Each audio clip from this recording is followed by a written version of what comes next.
పండుగలన్నీ దక్షిణాయనంలోనే రావడానికి కారణమేంటో తెలుసా?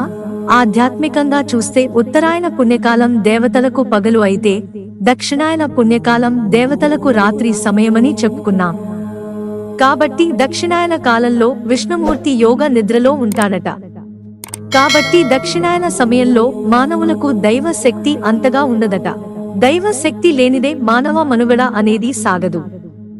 కాబట్టి దక్షిణాయన కాలంలో ఉపాసకులు దేవతల శక్తిని ప్రేరేపించడానికి ఉపాసనలు చేస్తారు. ఈ తంతగమంతా వివిధ పండుగల రూపంలో జరుగుతూ ఉంటుంది. అందుకే ముఖ్యమైన పండుగలన్నీ దక్షిణాయనంలోనే వస్తాయి.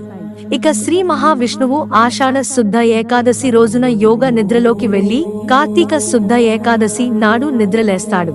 ఈ 4 నెలల సమయంలోనే చాతుర్మాస దీక్షను చేపడుతూ ఉంటారు.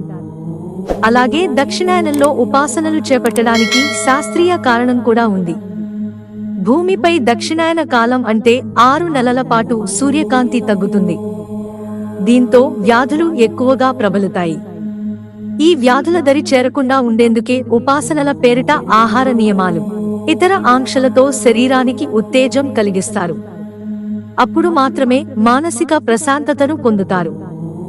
ఈ సమయంలో చాతుర్మాస దీక్ష పేరిట పాటించే బ్రహ్మచర్యం, పూజలు, వ్రతాలు, భగవత్ ఉపాసన వంటివి రోగ నిరోధక శక్తిని పెంచుతాయని చెబుతారు. మిత్రులారా, ఛానల్ సబ్స్క్రైబ్ చేసుకోవడం మర్చిపోకండి. ధన్యవాదాలు.